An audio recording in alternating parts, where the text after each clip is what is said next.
नमस्कार. नाशिकचा सेफमध्ये आपलं खूप खूप स्वागत आहे.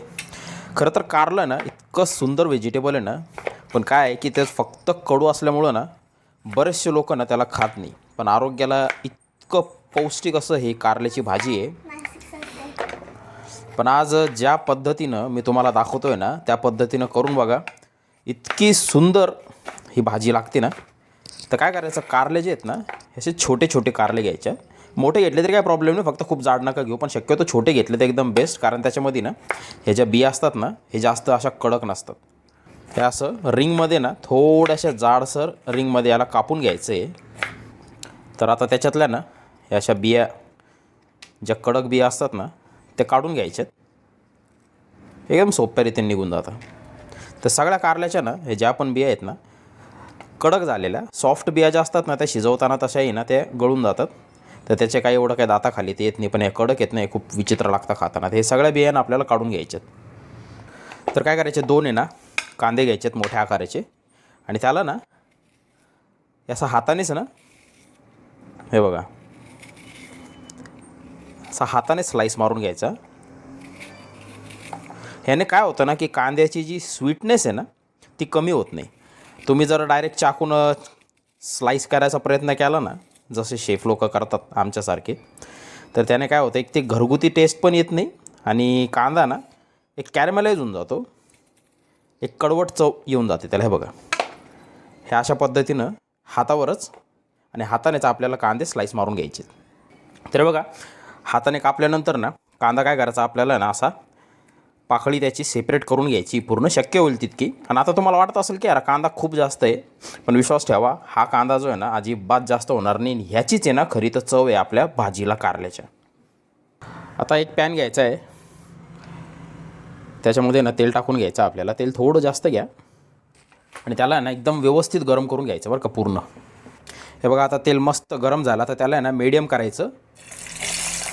आणि हे कारले जे आहेत ना आपले सगळेच्या सगळे ना फ्राय करून घ्यायचे आहेत आपल्याला.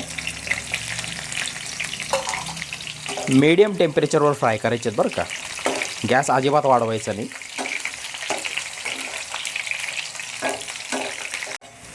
हे बघा, बरोबर आहे ना 4 ते 5 मिनिटं झालेत. मीडियम गॅसवर मी त्याला आहे ना फ्राय करतो आहे. त्याला क्रिस्पी नाही करायचा, त्याच्यामुळेच म्हटलं मी गॅस वाढवायचा नाही. त्याला क्रिस्पी करायचं नाही, त्याला आपल्याला सॉफ्टच ठेवायचं आहे. आणि आता हे सगळे एका वाटीमध्ये काढून घ्यायचं.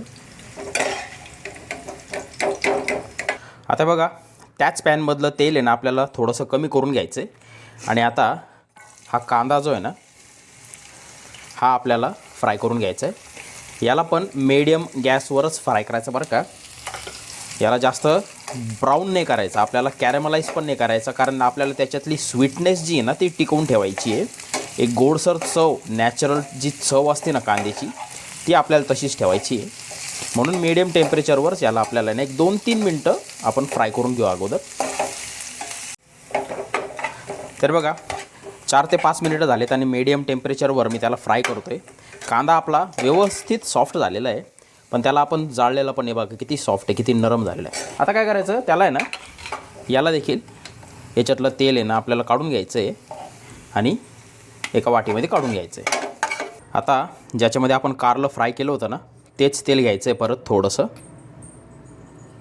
तेल गरम झालं, आता त्याच्यामध्ये ना अर्धा चमचा मोहरी टाकायची, थोडंसं जिरं टाकायचं आहे आणि थोडीशी बडीशोप त्याच्यात टाकायची आपल्याला. बडीशोप हा खूप महत्त्वाचा आहे बरं का. आता त्याच्यामध्ये 1 चमचा ठेचलेला लसूण आपल्याला टाकून घ्यायचं आहे.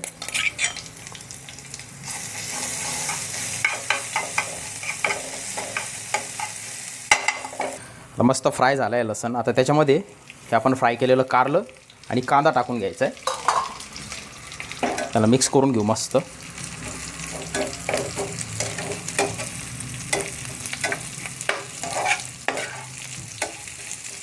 चवीपुरतं ना मीठ त्याच्यामध्ये टाकून घ्यायचं आहे.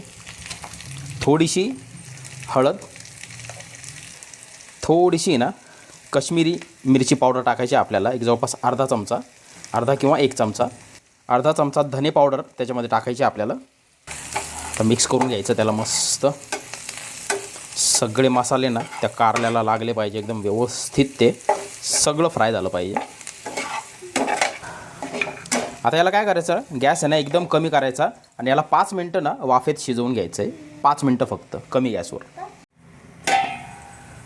हे बघा आपले 5 मिनटं झालेले आहेत. मस्त सॉफ्ट झाले आहे कारलं पण. आता काय करायचं, त्याच्यामध्ये ना थोडासा चाट मसाला टाकायचा आहे. एकदम थोडासा, अर्ध्या चमचापेक्षा पण कमी.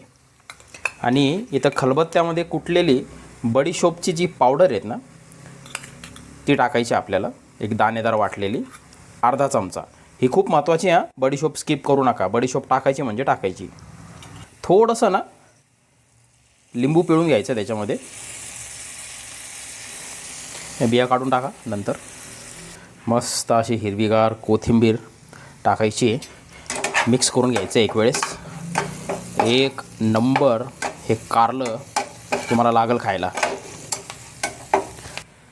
तर अशा प्रकारे मस्त हे कारलं बनवा. कुणाला आवडणार नाही सांगा. आणि कडू वगैरे या भानगडीत पडू नका, कारण कारलं आहे ते कडू राहणारच आहे. पण त्याला जर अशा पद्धतीनं बनवलं ना तर तुम्ही ना, खरंच सांगतो, घरच्यांना खाऊ घाला. कारण आम्ही तर खूप लहानपणापासून खात आलो हे अशा पद्धतीचं कारलं.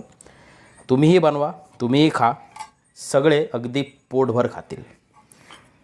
बढिया आपलं कारलं.